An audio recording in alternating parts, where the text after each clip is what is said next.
Good morning guys! Kumusta na kayo? Ang tagal na nung last upload ko, no? It's been 3 weeks since yung last upload ko. So, ano nga ba ang ganap? It's the last week of November. So, malapit na ang Pasko, di ba? So, medyo busy sa schedule sa church community. Which is why hindi ako nakapag-upload lately kasi madaming mga ganap, madaming mga inasikaso, and ano nga ba ang ganap sa akin? Okay, so dalawang bagay ang latest news sa akin.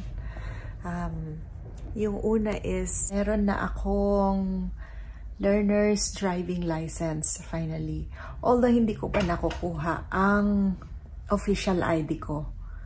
So, kung natatandaan nyo sa mga previous video ko, nabanggit ko na wala pa naman akong planong mag-drive anytime soon. However, kinailangan kong mag-apply ng driving license conversion kasi as you know, meron akong valid license from Abu Dhabi, United Arab Emirates, and valid yung driving license ko until next month. So ayun, kasi 1 year lang technically mo pwedeng gamitin ang driving license mo kung saang bansa ka nang galing, from that country into New Zealand. Pwede mo siyang gamitin for a year, and then yun, hindi mo na siya pwedeng gamitin. However, since nga valid yung license ko until next month lang, which is December, so if hindi ko siya napakonvert before that day into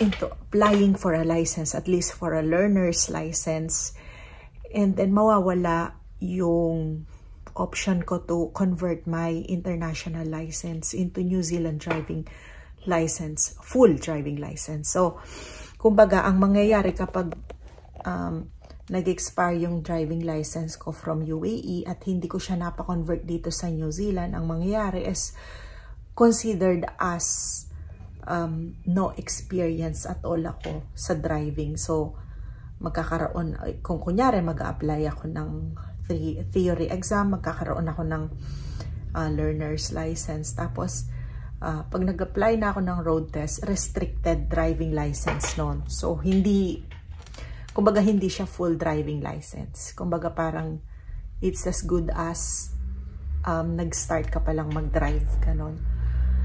Kumbaga mas complicated yung process. And then, after restricted driving license, parang merong period of months bago mo siya pwedeng ipa-convert into full driving license. So, another road test exam yon para makakuha ka ng full driving license. Pero sa case ko, since nga on time na pa-convert ko siya into a learner's license, which is valid for 10 years. So, may 10 years ako hanggang sa makapag-decide na ako to apply for full-time driving license. I mean, for full driving license. Yun.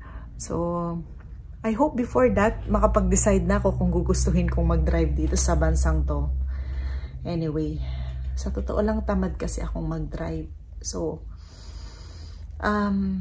we'll see. Siguro kung sakali man, kung sipagin akong mag-apply ng road test. Pero, ang pinaka-importante ngayon, nakapasa na ako. Yan. So, kwento ko lang sa inyo ang experience ko. Teka. Yan. So, kwento ko lang yung experience ko. So, ayun nga, kino-convince ako ni husband months ago pa na kumuha ng learner's license. And then, tinatamad kasi akong mag-review. Nisip ko, naku, baka mahirap, ganyan-ganyan. So, yun, nung konti na lang yung time, like next month, mag-expire na. Yun ko naisip na, oo nga, mas complicated kung hindi ko siya mapakonvert. So, might as well mag-review na lang. And guess what guys, kung masipag kang mag-review, hindi ka babagsak. As in, yung mga questions dun sa actual exam, yun din yung mga questions dun sa sample test exams online na makukuha mo pag nag-enroll ka ng yun nga ng theory exam. So ang mangyayari is merong lessons doon, naka-segregate siya into different topics. For example about parking, for example about changing lanes, for example about driving to intersections, driving to roundabouts. So iba-iba siya, iba-ibang topics. And kapag natapos mo yung mga lessons na yon, medyo mahaba-haba siya. So kailangan mo talagang gumugol ng time. So once na natapos mo yon, yung basahin yon, magkakaroon ka ng free sample ng exams. So doon mo makukuha yung mga test questions during the actual exam. So kumbaga ulit-ulit kang mag-review hanggang sa matandaan mo yung mga sagot. And yun, ang nangyari was I had around 2 weeks para makapag-review ako.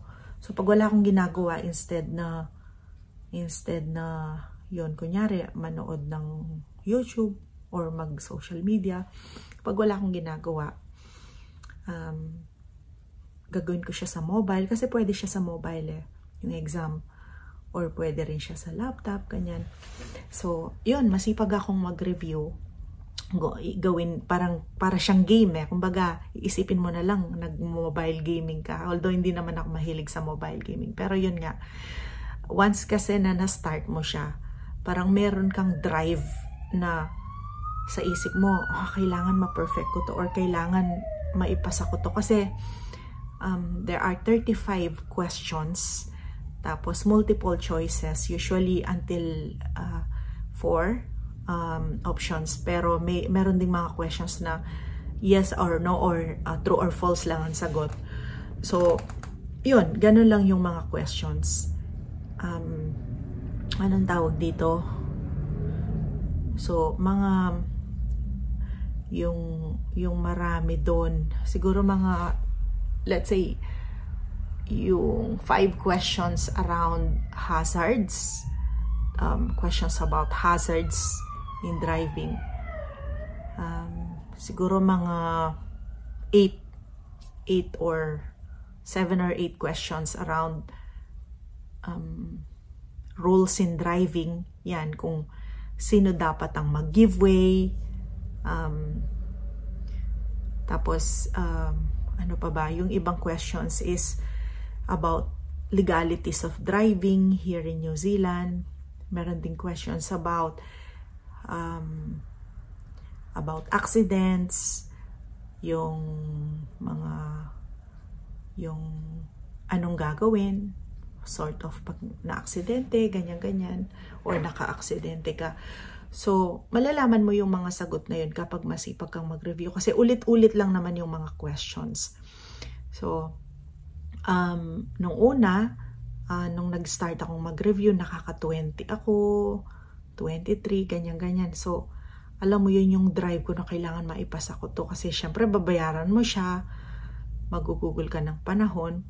So, ang ginawa ko, inaraw-araw ko talaga siyang nire-review. Pag wala talaga akong ginagawa, kahit nasa opisina ako, pag kunyari break time or wala ako sa meeting, wala akong ginagawa kunyari. So ginagawa ko is, yun, gagawin ko siya sa mobile or sa laptop, gagawin ko yung exam. Hanggang sa yung after 1 week, napaperfect ko na yung exam. So allowed ka lang, out of 35 questions, allowed ka lang magkamali ng 2 beses. So during exam, makikita mo kapag tama yung sagot mo. So more or less, yung paumpisa ka pa lang sa exam, malalaman mo na kung naipasa mo siya o bagsak ka na. So, yun. Meron akong isang mali during exam. Nagkamali ako ng isa, pero mabilis ko lang natapos yung exam. In fact, 3 kami noon na nag-exam. Although mas nauna pa sa akin yung parang mag-asawa sila or mag-boyfriend na tiga dito, lokal dito. Tapos, nauna silang nag-exam sa akin, and then yun, tapos nung ako siguro mga, kasi may 30 minutes ka to finish the exam, siguro mga 10 minutes tapos na ako, or baka less, ganun. Tapos sila, naiwan pa sila doon, as in, ang haba nung pila doon sa pagkuha mo ng temporary license, kasi once na pumasa ka, bibigyan ka ng temporary license hanggang sa maipadala sa'yo yung official ID mo, official license mo. Pero yun nga, habang inaantay mo yun, meron ka at least copy ng temporary license mo. So, ayun nga, ang haba ng pila doon, and nakuha ko nang makuha yung temporary ID ko, hindi pa sila nakakatayo. As in, meron nang pumalit sa kanila na 2 na nag-exam pa after me. Hindi pa rin tapos yung mag-boyfriend or mag-asawa na yun. So, I guess, parang bumagsak sila, and even yung isa na pumalit sa akin after kong nag-exam, parang bumagsak din siya, kasi nakwento ni husband na parang nagtatanong siya kung kailan yung next availability ng exam yun. So ang ano doon kasi, ang strategy doon is take your time, huwag kang magmadali, except of course kung yung talagang na-master mo na yung mga tanong at yung bawat sagot, kasi during the review process, minsan, hindi ko pa nabasa yung tanong. Makita ko pa lang yung mga options. Alam ko na kung ano yung sagot kahit di ko pa nakikita yung tanong. Kasi nga, somehow, yung matatandaan mo sila. Kapag paulit-ulit, syempre kapag paulit-ulit mong ginagawa yung exam, syempre, mamamaster mo yung mga tanong at yung mga sagot, diba? Kahit pagbali-balig ta rin man sila kapag paulit-ulit mong ni-review, mamamaster mo syempre. So yun nga, yung nagkamali ako kasi na isang question doon, kasi hindi ko napansin na ang tanong was, ako yung driver ng kotse na to, tapos merong isang kotse na on my opposite side sa intersection, tinatanong kung sino yung mag-give way. Kaya lang hindi ko napansin na naka-red light pala yung isa. Yung ganon. So, yung mga ganon, kapag kasi nagmamadali ka, syempre, yung mga questions na ganon kasi, kamukha rin sa sample questions. So, kapag binasa mo lang nang hindi mo iniintindi yung nire-review mo, ang tendency is, magkakamali ka kasi akala mo, based on your review, ganon yung sagot. Tapos pala, 'di ba, merong konting change dun sa question. Mali na yung may sasagot mo, syempre. So yun. Immediately mapapadala ka ng transcript or ng copy ng exam mo. So mano-notify ka immediately pagka-submit mo nung exam mo dun sa computer. Mano-notify ka na rin by email kung pumasa ka o hindi. Although ikaw mismo na nag-exam, alam mo na sa sarili mo right there and there during your exam kung nakapasa ka or hindi. So, yan lang. Very good news kasi nga, finally, may license na ako. Yan. Ano pa ba? So, may isang good news ako na isa pa sa inyo. So, ano nga ba ang good news? So, nakwento ko na to sa mga previous videos ko na naghahanap ako ng work na malilipatan. And, God is good kasi finally nakahanap ako ng malilipatan kong work. So, nakapag-sign na ako sa kanila ng documents, ng contract, and nakapag-sign ako ng lahat-lahat ng documentations required for my employment. And maganda yung lilipatan ko. Hindi siya public sector, private sector siya, pero package-wise, like in terms of salary, in terms of benefits, in terms of position title, mas mataas siya compared dun sa current role ko ngayon sa public sector. So, nag-resign ako 2 weeks ago lang. 2 weeks ago. So, ayun. Ang tawag dito, ang last day ko is December 20. So, yun.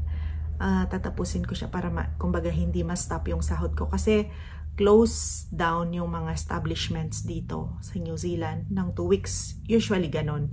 Except, of course, kung frontliner ka, let's say, for example, nurse ka or doctor ka or someone na nasa frontline, kumbaga siguro yung mga nasa retail, ganyan, kasi syempre hindi naman magsasarado ang operation, di ba, during those times, like during the Christmas and New Year, yung 2 weeks na yon between December 23 hanggang January 5, mostly sarado ang mga establishments dito sa New Zealand. And so kesa sa wala akong sahurin during that time, kung maaga akong magre-resign, kasi technically dapat hanggang 2nd week of December lang ang ako, kumbaga based on legality, based on pinirmahan ko nung nag-join ako dun sa role ko, 1 month lang ang handover, kumbaga yun na yung maximum, hindi ko na kailangan mag-extend even if i-require pa ako. Legally, pwede na akong umalis after a month of, kumbaga, handover. So, yun nga, para naman may sahurin pa ako na maximum, kasi hanggang wala naman din akong gagawin, kasi nga, ang start ko, ang napag-agrihan namin nung new employer ko was mag-start ako after holiday. So, January 6 na yung start ko dun sa new work ko. So, kesa naman sa wala akong gagawin dun sa 1 week na natitira. So, I might as well maximize the time. So, yun nga. So, very excited ako dun sa lilipatan ko. Kasi in terms of benefits din, hindi lang para sa akin. May benefit din ang family ko. So, maganda talaga siya. Pinag-pray talaga namin siya. As in, from the time na na-receive ko yung offer, as in talagang every morning, every night, as a family, pinagdadasal talaga namin siya. Our prayer was, Lord, if it's a job that will prosper me and my family, please grant it unto me. If it's a job that will make me happy in my career and will make me successful, please grant it unto me.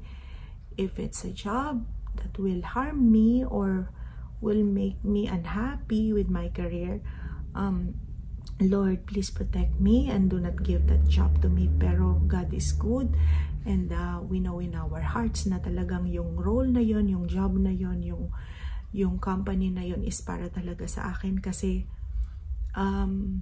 alam mo yun, yung parang nung na-offer siya sa akin, kumbaga yung feeling na light feeling talaga. Besides, hindi, actually yun nga, yung screening hindi siya madali, kasi yung unang part was tinawagan ako for telephone interview, and then followed by exam, virtual lang naman, virtual exam, and then nung pumasa ako, after a week, in-schedule naman ako for virtual interview, panel interview, 2 regional directors yung nag-interview sa akin over Zoom meeting. And then after a week na naman, in-schedule ako for face-to-face interview, panel interview again. And the interview was with 4 executives dun sa kumpanya. And alam mo yon, yung tipong hindi siya madali, pero God is good kapag talaga para sa iyo ang isang bagay. Kumbaga, magiging smooth sailing lahat. And so, yun nga, ang sabi sa akin after the interview was, sasabihan ako, kasi start pa lang ng week yun Monday yun. So, ang sinabi sa akin, sa Friday, mag-expect daw ako ng response kung ano yung result. So, kumbaga, kailangan ko pang magantay ng 5 days. But, the following day, which is Tuesday morning, in-inform na ako na nakuha ko na yung job. And then, pwede na daw akong mag-resign. And then sabi ko nga, oh, of course not unless ma-receive ko yung documents for signature. Kailangan official muna yung pipirmahan ko bago ako mag-resign. And sabi sa akin ng HR business partner, hindi. Immediately ngayon na isi-send ko na sa'yo. Actually, kaya lang kita tinawagan to congratulate you and to inform you of the approved package, blah, blah, blah, blah, blah, blah. And then, kung okay sa'yo kasi drafted and naka-approve na yung documents for your signature, once na nag-agree ka, isa-send na namin sa'yo lahat ng documentations for your review and for your signature. And then, para ma-i-process na. So, yun. Ang daming documents. Kasi meron din doon ng, meron pa pala. Meron din character reference yun. So, I had to wait, I think, for 3 days. Yun, ang binigay kong character reference kasi it has to be from your current organization, yung ibibigay mong character reference. Hindi pwedeng from your previous. So, 2 general managers ang binigay ko na reference. And then, yun, kailangan mo syempre magandang feedback sa'yo ng mga yun bago ka nila i-finalize for your employment. So, yun. Mabilis lang. And, yun. So, I'm going to start with them by January after New Year. So, it's gonna be a brand new responsibility, a brand new role, a brand new company. And this time, it's totally different new sector na naman sa akin. I've never worked in that type of sector. So, brand new na naman sa akin to. So, it's gonna be exciting. It's gonna be a blessing. It's already a blessing. But it's going to be a blessing na ma-experience ko again ang new environment, ang new sector, new company, new colleagues. Sort of a bit nervous lang ako kasi syempre nung nagpunta ako doon face to face doon sa opisina, somehow nakita ko na yung mga tao doon, and wala akong nakitang Asian kahit isa. So medyo kabado ako kasi syempre hindi naman, alam mo yun yung tipong, alam ko naman na hindi ako dapat kabahan sa communication skills ko, pero alam mo yun somehow na parang wow, yung ganon. Usually kasi sa isang organization may makikita ka lagi na Asian, pero doon wala akong nakitang Asian at all. So alam ko God is with me, and binigay niya tong work na to sa akin. Ibig sabihin may magandang purpose si God sa akin para sa brand new role na to, brand new blessing na to na bigay ni Lord. So i-update ko kayo. I'm looking forward to that. And again, I cannot disclose. I'm not going to disclose kung anong company, kung anong sector. Maybe later on kung anong sector, but not now. Hindi ako pwedeng mag-disclose anything about it. But I'm really, really happy kasi God is good talaga. Pinoprovide ni God sa amin, sa pamilya ko. Smooth sailing lahat-lahat. And very soon, I think may magandang balita ulit ako sa inyo. So, stay in touch and keep watching my videos. Please continue to share, like, and subscribe. Comment down below kung meron kayong mga katanungan. And enjoy life. Take care of yourself. Keep that dream in your heart. And yung mga gustong magpunta rin dito na gustong mag-migrate dito sa New Zealand, huwag kayong matakot kasi sa umpisa lang kayo mag-a-adjust. And yun, maganda dito sa bansang ito, tahimik, masaya, payapa. Yun, so please continue to liking and sharing my videos. And yeah, so I'll see you again soon. God bless you. Bye.